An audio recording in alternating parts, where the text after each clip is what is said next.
Bonjour frères et sœurs, j'espère que vous allez bien. Nous sommes dans notre deuxième semaine des 21 jours de prière non-stop et je vais prendre juste l'occasion de vous encourager à travers un petit enseignement que j'ai reçu dans mon cœur de partager avec vous. Alors qu'on avance et qu'on croit, on a fait le choix de croire que les promesses de Dieu sont pour nous et que ce que Dieu a dit, il le réalise et que nous avançons dans la foi. Il est bon de comprendre que les promesses que Dieu nous fait, Dieu le réalise avec nous. Dernièrement, il y a un prédicateur que j'écoutais, un homme de Dieu, qui a ressorti quelque chose que je sentais dans mon cœur depuis plusieurs années par rapport aux promesses de Dieu. Et la phrase qu'il a sortie m'a beaucoup bénie en disant que les promesses de Dieu ne sont pas une prédiction. Et ce que ça veut dire en réalité, c'est que lorsque Dieu nous fait une promesse, c'est pas qu'on dort avec la promesse et un beau jour, quand Dieu le veut, la promesse se réalise. On le voit au travers des Écritures que Dieu, lorsqu'il fait une promesse, il nous dit ce qu'il en réserve pour nous et par la suite, il nous accompagne à travers des instructions pour qu'on puisse arriver à rentrer en possession de cette promesse-là. Donc, on voit depuis, en fait, le jardin d'Éden que Dieu a dit à l'homme de se multiplier, remplir la terre. Et par la suite, on nous dit que Adam a connu Ève et ils ont eu un enfant et alors a commencé la multiplication. On le voit aussi avec Abraham. Dieu a fait une promesse à Abraham et il a accompagné Abraham dans tout le processus et Abraham est rentré finalement dans sa promesse d'avoir le fils de la promesse qui est né. Ensuite, on va le voir avec le peuple d'Israël. Dieu va faire une promesse que son peuple va sortir de l'Égypte et va rentrer dans Canaan, la terre promise. Et on va voir au travers de la sortie, que ce soit de la sortie d'Israël d'Égypte avec Moïse, ce qui s'est passé, c'est que Dieu a fait la promesse, Moïse est arrivé, il y a eu les 10 fléaux et par la suite, le peuple d'Israël va sortir d'Égypte. Le peuple d'Israël va marcher à travers le désert où c'était important pour Dieu de faire l'éducation de son peuple comme il est dit dans Deutéronome 8. Et par la suite, le peuple d'Israël va apprendre à connaître Dieu. Pourquoi? Parce que la génération qui était là n'était pas une génération qui connaissait vraiment Dieu. Alors Dieu avait besoin de se faire connaître à eux. Parce que quand Dieu s'est présenté à Moïse, il a dit à Moïse d'aller, qu'il a entendu les cris de son peuple. Et Moïse lui a posé la question, je veux dire que tu es qui?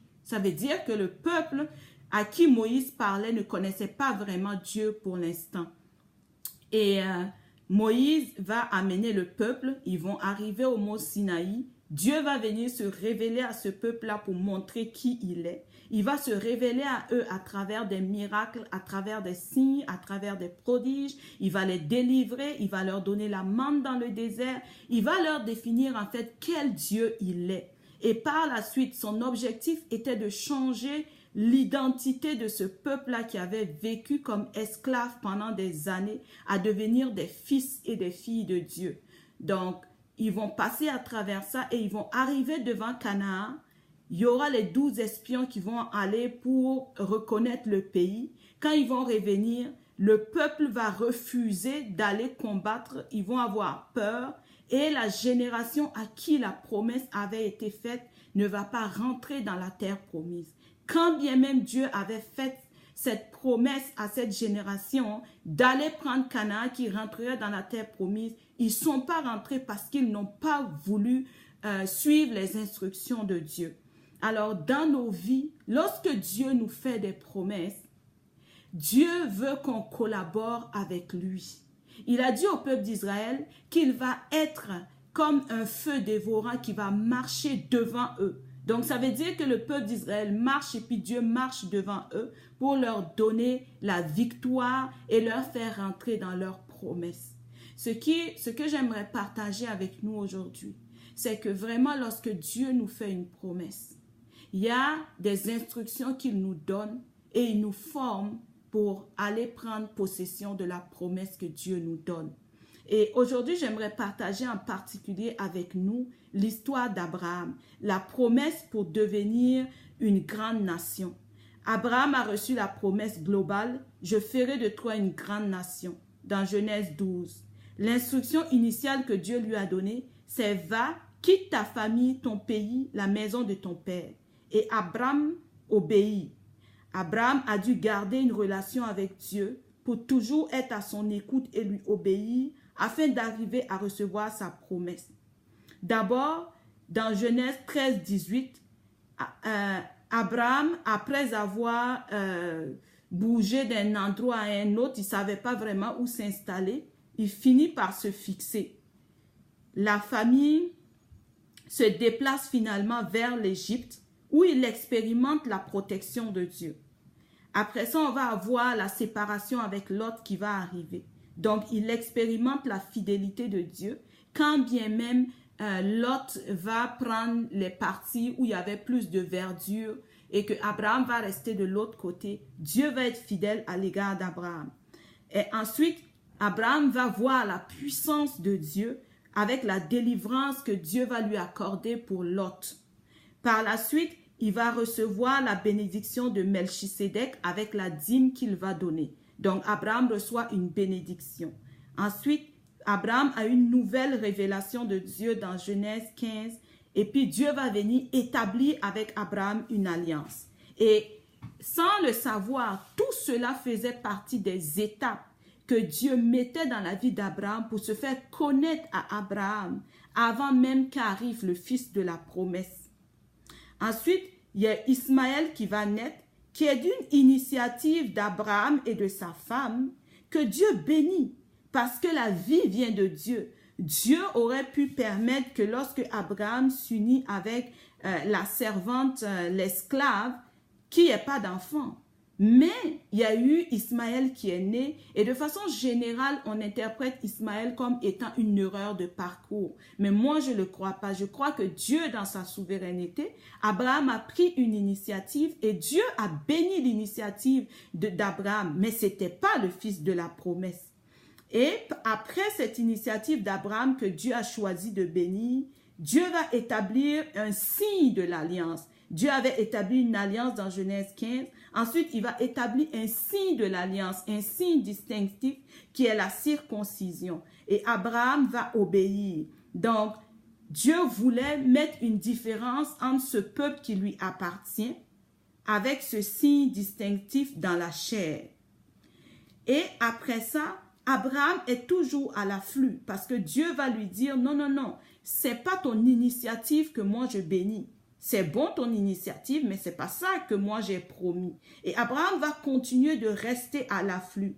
Et quand on lit à partir de Genèse 15, Abraham, on va nous dire que Abraham va être assis et puis il reste à l'afflux. Le verset commence comme ci. L'Éternel apparut à Abraham près des chênes du Mamré. Par la suite, l'auteur nous décrit comment Dieu lui est apparu. Il dit en fait, Abraham était juste assis et il y avait deux hommes qui passaient et qui se tenaient à quelque distance de lui. Et dès qu'il les vit, Abraham a couru à leur rencontre. On dit Abraham a couru. Abraham était âgé de plus de 99 ans. Mais il se lève et puis il court vers ces hommes et puis il les invite chez lui. La parenthèse que j'aimerais faire avec cela, c'est que à partir de Genèse 12, quand Dieu commence à parler à Abraham, on dit Genèse 12 ne détaille pas comment l'Éternel apparut à Abraham.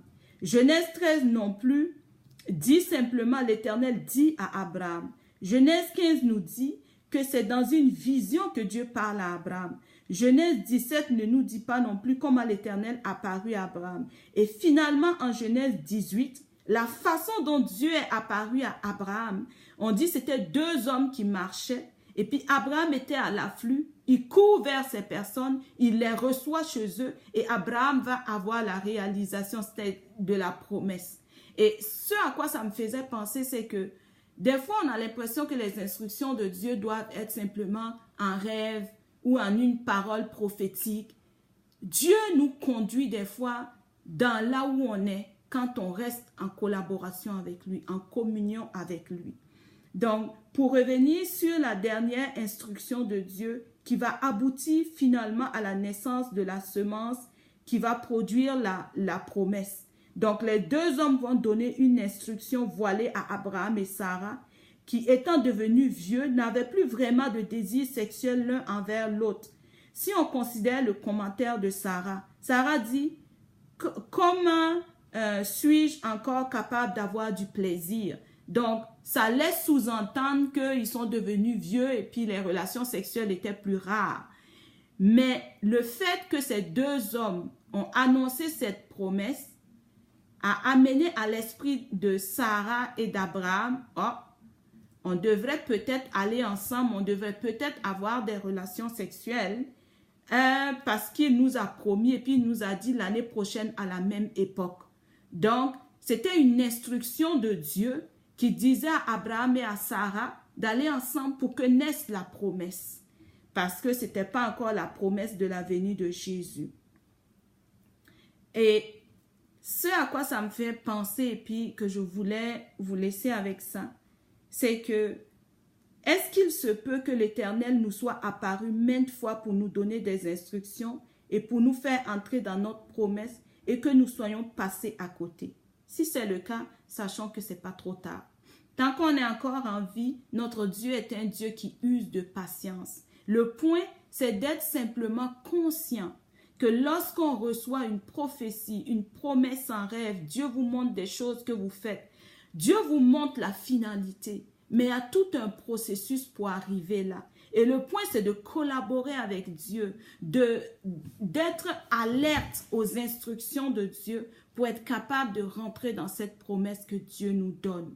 Pour certains, ça va être un livre que Dieu va nous conduire à lire, des cours que Dieu va nous amener à prendre. Mais le point, c'est de ne pas rester là, être couché, dire en son temps, Dieu le réalisera. Non, Dieu, à la plupart du temps, quand on regarde dans les Écritures, Dieu a besoin de notre collaboration. Paul avait reçu la promesse qu'il irait certainement prêcher à Rome quand il écrivait le livre de Romains qu'on lit. Et puis il disait dans le livre de Romains qu'il a hâte de venir afin de leur partager des dons spirituels, partager avec eux des dons spirituels. Quand l'opportunité s'est présentée, l'opportunité ne s'est pas présentée en or. L'opportunité s'est présentée dans le fait que, Paul devait quelque part être en captivité pour partir à Rome. Mais Paul a su discerner la promesse de Dieu de se rendre à Rome et puis il est parti malgré la captivité. Alors, l'objectif à travers cette capsule, à travers ce partage, c'est simplement qu'on soit conscient qu'alors qu'on se tient devant Dieu, alors que peut-être certains ont reçu juste des semences, cette semence-là, Dieu va nous donner des instructions pour qu'elle grandisse et devienne la promesse qu'on attend. Alors, soyons alertes, restons connectés à Dieu. Et des fois, Dieu va nous donner une instruction et puis on est là-dedans. Mais tant qu'il n'a pas donné une autre instruction, on continue dans l'autre instruction. Mais c'est toujours bon de rester en relation avec Dieu pour toujours lui poser la question. Seigneur, est-ce que tu as autre chose à me dire? S'il ne dit rien, on ne s'énerve pas avec ça. Ce n'est pas forcément d'être stressé parce que jusqu'à présent, je n'ai rien reçu. Mais c'est de bénir Dieu et d'être fidèle dans ce qu'il nous donne. Si son instruction aujourd'hui pour toi, c'est reste dans la prière, alors reste dans la prière. Quand après, c'est Seigneur, est-ce que je continue de prier? Oui, prie. Médite la parole. Dieu sait pourquoi aujourd'hui il te dit de prier et méditer la parole. Jésus sait pourquoi il avait dit à Pierre, il faut levez-vous et prier. Prier afin de ne pas succomber à la tentation. Alors dans la prière, Dieu bâtit notre caractère. Quand on reste dans la présence de Dieu, on est transformé. Alors je veux nous encourager à continuer, à persévérer, car les promesses de Dieu s'accompliront alors qu'on collabore avec lui dans ce 21 jours et tout ce qu'il nous donne comme instruction, de ne pas le négliger. J'ai partagé à la cellule de prière une fois et puis je leur disais, Dieu peut nous dire, ok, on va aller à Allemand. Et puis, on se lève et puis on dit, ok, je prends ma voiture. Et puis Dieu dit, non, non, non, on se dirige vers Montréal. Tu dis, mais non, Seigneur, on s'en va vers Montréal. Oh, tu m'as dit, on va à Allemand. Non, non, Allemand, c'est l'autre côté. Puis le Seigneur dit, non, non, non, on va vers Montréal. Ce qu'on ne sait pas, c'est que peut-être que Dieu a affrété un avion à Montréal pour nous envoyer à Allemand. Mais la raison pour laquelle il ne voulait pas qu'on aille directement à Allemand, c'est que dans le petit parc, c'est dangereux. Et en allant en avion à partir de Montréal, c'est ça qui est plus sécuritaire pour nous. Alors, Dieu est Dieu et il sait toutes choses mieux que nous. Ne discutons pas les instructions de Dieu. On peut chercher à les valider, on peut demander à Dieu de les confirmer, mais même si l'instruction de Dieu, on a l'impression que ça ne nous conduit pas vers la promesse, suivons ce que Dieu dit. Il a beaucoup plus de sagesse que nous. Seigneur, alors je veux te prier pour tous ceux qui vont écouter ce message. Je prie que le Saint-Esprit transforme, Seigneur, son message en un rhéma dans nos cœurs et parle par rapport à des situations spécifiques afin qu'on puisse grandir avec toi et qu'on puisse tous rentrer dans les promesses que tu nous as faites. Car c'est ton désir. Si tu promets ce que ta bouche a dit, ta main l'accomplit. Et tu n'es pas un homme pour mentir, ni fils de l'homme pour te repentir. Alors nous te bénissons parce que nous croyons et nous verrons tes promesses s'accomplir en collaboration avec toi. Que Dieu nous bénisse. Amen.